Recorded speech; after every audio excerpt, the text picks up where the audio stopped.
Sex in the city, it has changed. The property market has rapidly changed in the last 18 months. And is it going to change much in the next 18 months and 36 months ahead or the years ahead? We're going to talk about it right now. Stay tuned.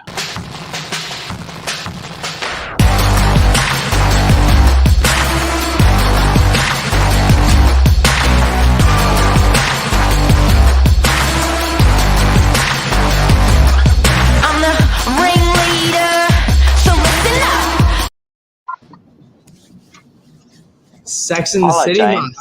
Hello, how are you? Good, buddy. Episode 454. Interesting, hey, because the conversation, guys, ladies and gentlemen, that we had this morning was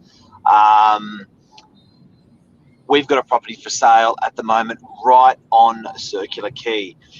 Now, we regard this real estate as the Rolls-Royce of real estate. Internationally, locally, it's always been the Rolls-Royce of real estate, like the toaster around the Opera House that extends on the Opera House. Some of the most amazing property in Australia, probably the most amazing property in Australia. Yeah. And our conversation was, is it going to come back? Is it going to be like it was? And is it a counterintuitive or a very good time to be buying this sort of stock? Yeah, well, this client of ours purchased it 5 years ago. And 5 years ago from today, the city was a very different place. You probably paid, not overs, but you probably paid a premium then. Nowadays, city prices probably haven't reached their heights of the past, but what's going to spur that to come back? It's undoubtable that the city will return to 95% at least, surely, Mark. So counterintuitive to purchasing the city at the moment? Probably. Is the city going to come back? You've got to be certain of it, surely. You know what? I think that, look, it's pretty obvious there was this huge shift, guys, and I'd love to know what people out there are thinking. Give us your comments. But I think that if you look at, in essence, what the genetic, not the genetic, but the actual, the makeup of a city anywhere in the world, the function of a city anywhere in the world, even the climate of a city anywhere in the world, like transport into the city anywhere in the world. This has been evolutions, like for Sydney City, this has been a 200-year evolution.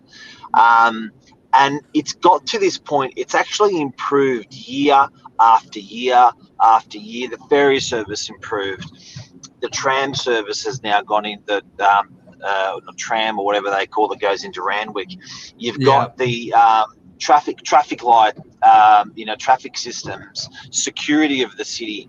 You've got the eateries in the city. You've got the businesses in the city. We've spent 200 years getting here, and is that going to be ripped apart or blown up over 18 months of a virus? I honestly don't think so, mate. Well, that's the DNA of Sydney as a whole. That's where it all stems from. That's where it all starts from, for the most part. So, a place like that, and just to give everyone a bit of context, I'll see if I can bring the photos up, Mark, and just share the screen and give everyone an idea of the caliber of the property that we're talking about. But Circular Quay, Harbour Bridge views, it's the centre of the universe in Sydney. It is, and our borders are closed, guys, obviously our international borders. It lends me to think that that type of stock was very much the jewel in the crown of like an Asian sort of family, or someone coming out of Shanghai, someone coming out of China, sometimes a European family, where it was really the jewel in the crown or the pin-up poster for a lot of families to own this sort of stock. Just let me have a look at our comments. Luke, how are you, buddy? Sex in the City this morning. Sean, good to see you, legend. And Nikki, hello. It's good morning, gentlemen. Definitely coming back. So guys, you reckon the city is going to have legs? Because I guess, look, it all stems off capital growth, and if we have we expected our property market to double every 10 years. That expectation on the CBD is not there for people now. It probably hasn't had negative growth in the city, but I think it actually has had a lot lower growth than any other parts of the city. The sea change and tree change attitude of people buying, or pattern of people buying in the last 18 months, doesn't make sense in the city. There's no bloody trees, and there's no sea there either. So I guess, that coming back in the future, and I reckon when those international borders open, James, I reckon watch out. Yeah, well, that's it. It's going to open the market wide open again. And we're seeing, and particularly from a lot of the buyers agents that we work with, because we're not necessarily in contact with these sort of expats, but there's a lot of people that are looking to purchase back into Sydney and Australia. And whether they are expats from Australia, or if there are people from America, Asia, looking for a fresh start in Sydney after what's happened. We've talked about this plenty before, but Australia looks pretty damn attractive. Sydney looks pretty damn attractive. And for those people that are in that 0.01%, not even the 0.1%, the ones that are going to be coming in to buy the top of the top, the best of the best, what better place to go? So would you put your money there? It's a good question.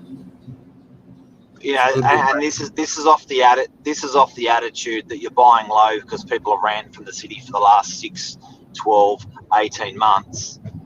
So you're buying it low, and this is with the attitude that once those international borders open up, then you're going to start getting punters from around the world coming in and buying that Rolls-Royce property in the city. I think it's actually a pretty good bet. I think Luke's there. Luke's saying 2 to 3 years down the track.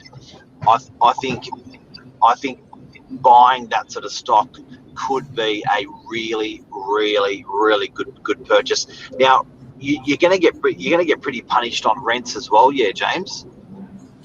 Well, that's the argument at the moment, that you probably will be, and that's going to take a little while to come back, but you probably don't buy these properties for positive gearing purposes anyway. It is that long-term side of it. So, you probably will struggle for a while. You know what? Off the back of that, it may be a really bloody good time to go and rent in the city. If you've had it in your DNA the last 5 or 10 years to have a stint in the city, there's no cheaper time now. There's no cheaper time ever than now to go and rent something like that. If you want to rent a studio with beautiful views to the bridge, or 1 better, a 2 better, a 3 better, whatever in the city, now is just a brilliant time to go in there and have some fun. You got all that food, you got waterways around you, the harbour, entertainment, awesome transport. Not a bad time to go and rent. Yeah, and it's a bloody good city to be living in. And if you haven't had that little taste of what it's like in the CBD, you're absolutely right. I hadn't thought about that, Mark, that, you probably get the bargain of your life comparatively to what Sydney rents will ever be again. So, that's another really good point. And we always talk about try before you buy. You never know. Maybe the tree change wasn't all it was cut out for you, and you do want to be a city rat, and that's fine. Go and take advantage of it whilst you can. Okay, here are some stats on Sydney. Here are some stats on Sydney City, right? I've got them here. So, in the unit market in the last 10 years of Sydney CBD, so the unit market was at an all-time high at the beginning of COVID. It was sitting at 1.14 as a median price for a unit. So about $1.2 million you're buying a unit pre-COVID. Now you're buying the same unit for 104. So it's about a 15% difference in pricing. On that. Number of sales is down by 60% over the last year. So there's been a massive shortage of stock in that marketplace.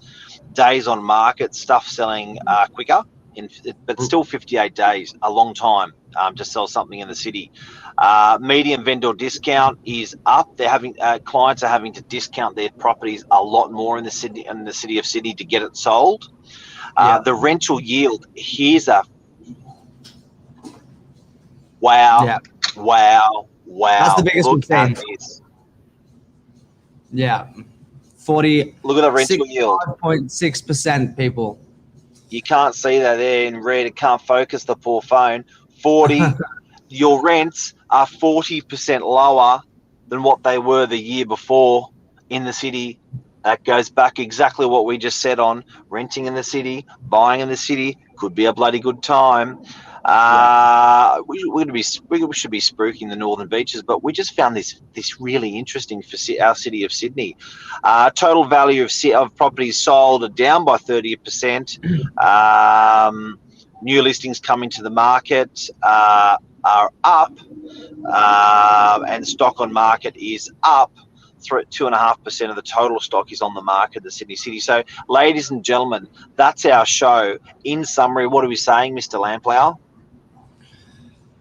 Is it counterintuitive to purchase in the city? Yes. Is it a good time to go and dip your toe into the city life if you want to rent cheap and, just experience a little bit of a different way of Sydney life?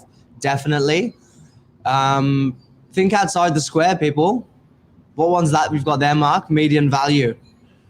Price. That's the correction that the city's had. Yeah, wow. 2016. Compare that to DY. Well, look at DY units the last 10 years. That last bit. Yeah.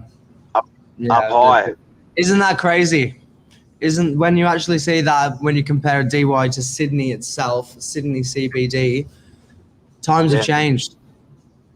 But DY's done 95% over 10 years. DY's done, and our city has done 63%. Yeah, but times will keep changing. Put that over $1 million. Yeah, it's big money. So if you bought $1 million apartment in the city 10 years ago, it'd be worth $630,000 more. If you bought $1 million apartment in DY, it'd be worth $950,000 more than what you actually paid for it. Yeah. So compare that Go on then. So I was going to say, if you compare that, you purchase in the city and you're expecting, good growth, good return, 15 years later, and it's worth 150% less than you'd expect. Is that right? Anyway, interesting conversation. Thanks, Mark. Yeah. Well, basically, your money's gone on $1 million. If you bought something for $1 million in DY, you'd have almost $1 million back, plus $1 million.